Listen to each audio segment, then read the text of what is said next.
The best thing to come out of modern Star Wars may actually be that they had jumped headfirst into using the phrase wizard from Star Wars Phantom Menace. And this new Star Wars show, The Skeleton Crew, I gotta say, is actually pretty wizard. This is so wizard, Andy. Skeleton Crew is finally out, and after months of waiting to find out what the show is actually going to be like, we finally get some resemblance of an answer of the fun adventure that we have been presented here in the first 2 episodes. After The Acolyte, so many of us Star Wars fans were done, and honestly, it's still going to take a lot to get us back to loving Star Wars to what it used to be. But I gotta say, John Watts and Christopher Ford has done a really good job of presenting us with very good sci-fi nostalgia that we used to have as kids. This is very much an 80s nostalgia as we had seen from the trailers. We knew we were going to get an Amblin style film, very Goonies in space, very E.T., but after watching these first 2 episodes, I had a lot of fun watching this show. These kids are actually really good actors, and they have a great banter back and forth. There were times where I was genuinely laughing at just the banter between these kids because it really just made you remember what it was like to be a kid again, and it showed pretty genuinely just how these kids acted and what it would be like to be a kid in the Star Wars universe. And I think that's what the selling point of this show is, that John Watts and Christopher Ford was trying to portray, is this is the first time we really get to see Star Wars from a kid's perspective. And that's where a lot of this intrigue and this mystery comes in, because you see with these main kids, they're very much into Jedi. These 2 boys, they like Jedi. They know about Jedi. They know the history. You continue to see glimpses of that in the history of Jedi as Wim is pulling up his holopad and he's looking at Jedi history and stories. Even him and his friend, they're playing lightsabers, in the streets.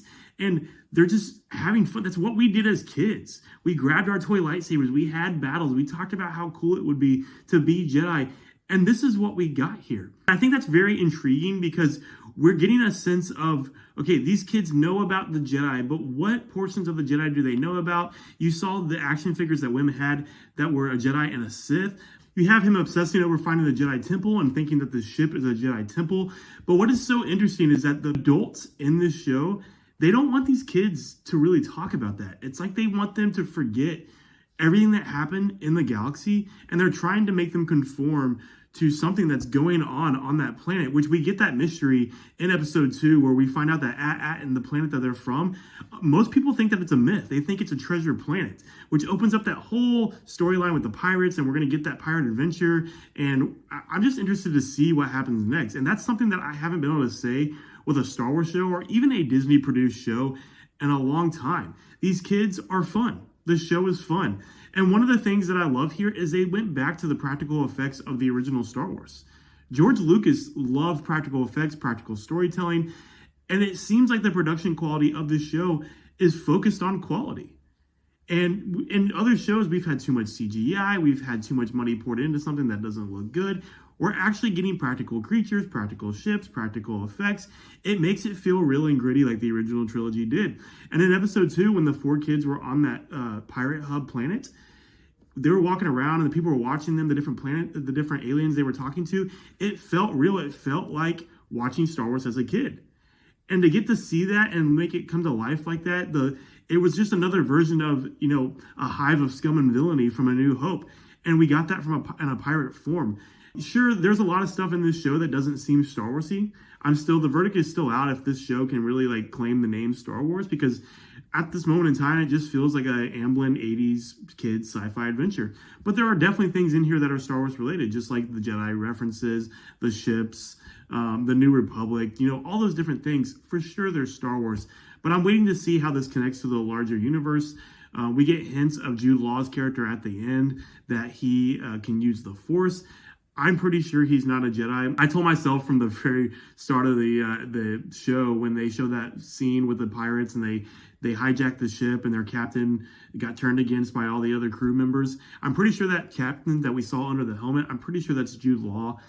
It was kind of obvious there, so we're probably gonna get that reveal later down the line. But I'm curious to see of how this show really handles the Jedi, because there's so many references of that, and especially with Wim and Neil, they love Jedi. They want to know more about them. Wim even said that he wants to be a Jedi one day.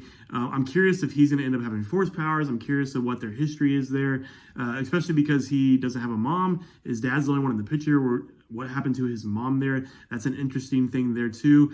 I wouldn't even be shocked if this planet Aten ends up being like a lost Jedi temple or something from the Old Republic, and that's why it's a treasure trove that pirates want to know about.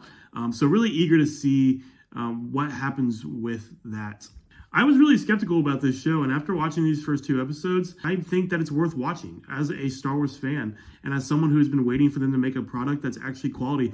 I saw a comment on another video on YouTube that was saying, was Kathleen Kennedy away or on vacation when they made this show? Because it doesn't feel like she got her grubby paws in this. It doesn't feel like the typical Star Wars curse where something just like completely diverts from what it started off as.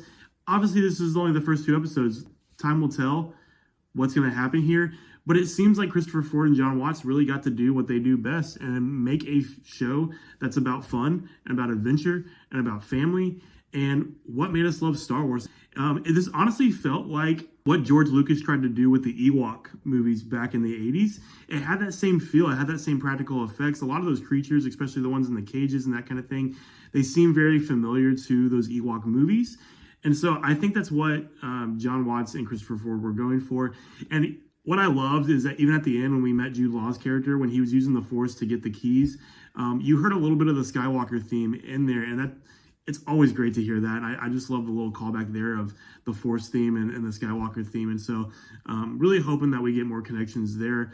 I'm really thinking that this show is going to have more surprises than we really thought. The marketing hasn't really been too big in terms of what we've seen. I think the marketing really only shows up to episode 3 based on what I can tell. Not much more to go off from these first 2 episodes, but I think the stage has been set and we've already had a lot of fun watching these first 2 episodes. So I would love to know what you guys think out there. Do you think this show is good so far? Are you intrigued by the mysteries of Aten and what they're going to reveal with these kids and their planet?